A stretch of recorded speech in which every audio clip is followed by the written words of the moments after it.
We tend to think of the story of the Long Hunters as a uniquely American tale, firmly rooted in the soil of the first Far West.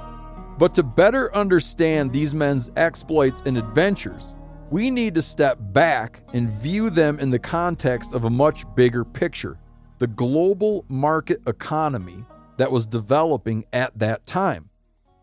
This was an era when European commercial interests and consumers were extracting a flood of commodities and natural resources from lands on the periphery of European empires: sugarcane, timber, gold and silver, furs, spices.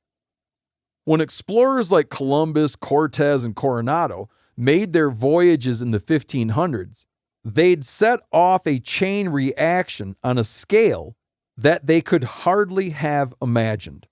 As a result of these and other explorations, for the first time in human history, people were able to communicate across oceans and move goods from continent to continent. This meant that the forces of supply and demand began to wrap around the globe. This period of time is also marked by explosive population growth in Western Europe. Between 1600 and 1720, London became Europe's largest city and tripled its population from 200,000 to more than 600,000. Europe as a whole doubled in population between 1500 and 1750.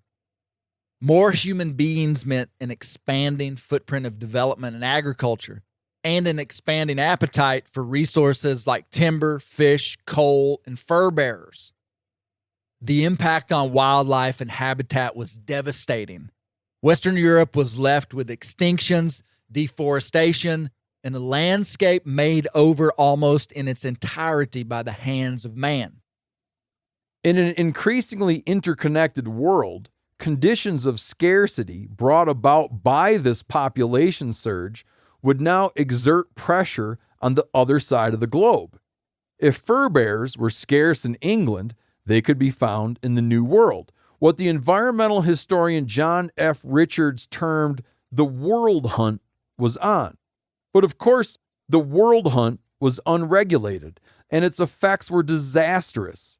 Quote, "In even the most remote regions on land and sea," Richards writes, "commercial hunters killed off communities and species of wild fish, mammals, and birds whose carcasses possessed value in the early modern world economy. Humans voraciously and systematically located, extracted, processed, packaged, shipped, priced, sold, and consumed wild animals in ever greater quantities over ever greater distances."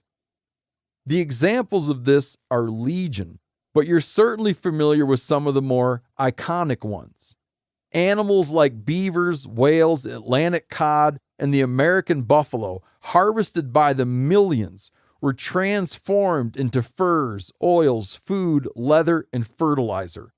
Across the globe, including the first Far West, humans were extracting value from the natural world on an unprecedented scale. And the deerskin trade of the 1700s is part and parcel of the broader world hunt. As for the deerskin trade, the Long Hunters themselves were truly only a footnote to a pre-existing economy that had been around before they'd come ashore. Men like Daniel Boone were in fact latecomers to a huge and thriving trade wherein deerskins were hunted by Native Americans and sold in Europe. How that economy worked is a vast and sprawling topic, but you need to know the basics of why it makes sense for the Long Hunters to try to cut into this pre-existing trade.